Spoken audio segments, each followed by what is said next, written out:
Couple thoughts to jam on here as I'm walking deeper. Number one, I want to talk about how much I appreciate the work from home life. I've been doing this for a long time, so man, it is just a life changer when you get to do that. So I want to jam on that for a few minutes. And then also something that Dave said to me today about one of the videos that I made.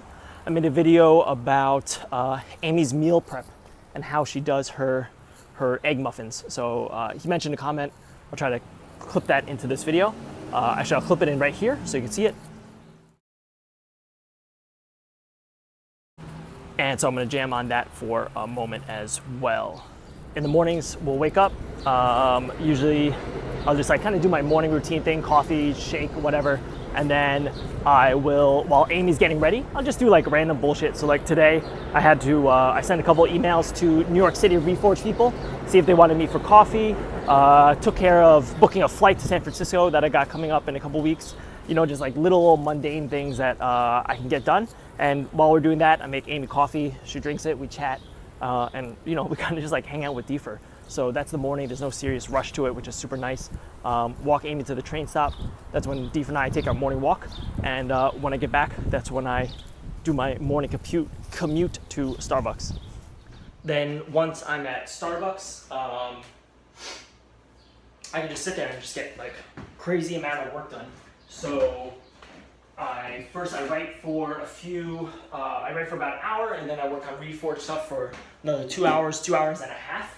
And by that time, it's like 11:30 or so, and I can make it to the gym, right? So I've been able to make the gym much more of a priority, and getting in like almost 5-6 days a week, which is crazy. Before I wouldn't be able to do that. If I was working from an office, there's no way that I could get into the gym that often, right? So got over to the gym right afterwards. I had to run this errand. I had to go get cabin air filters for the Honda Civic. So I was able to run up Steinway, pick those up, come back, walk Deef, and now I'm fixing lunch, right? So it's pretty amazing that this lifestyle allows me to do it and still fit in the work, right? Like after I eat lunch, it just work for the next straight 5 hours, going to meet someone for coffee.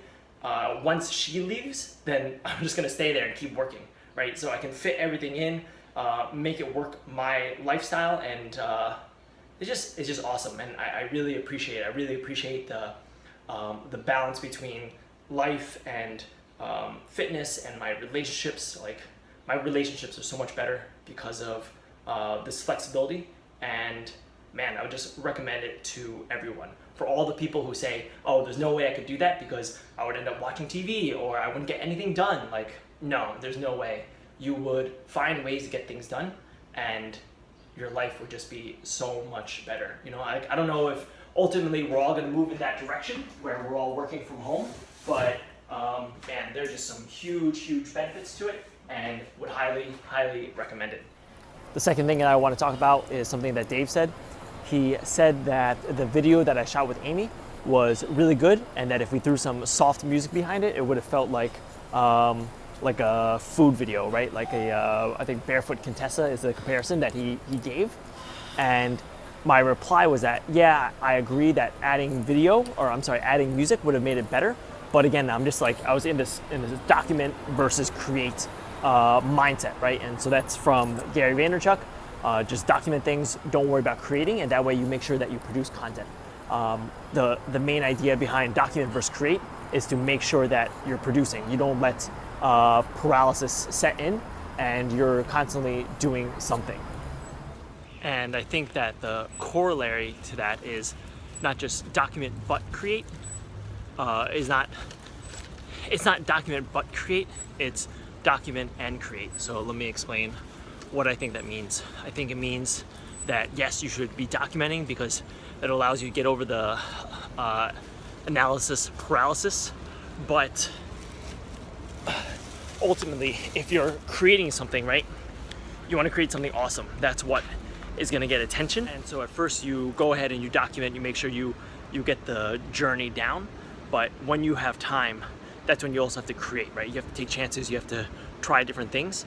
And it's just doing both, right? It's making sure that you have time to do both. And some days you only have time to document, you just want to get that stuff up, but also create a second version, do it again, do more with it, right? and you can do that more at your leisure when you have time to experiment. But I think you do have to do both, and that's what I'm gonna try to do with this video. I'm gonna try to mix in a couple other things and see how it all works out. I think that it takes a lot more energy to learn the tools in order to create more creatively, especially like I'm doing this all on the iPhone, right? So I gotta figure out how to do it, but I think that's where the magic is: document and create. Pop, pop.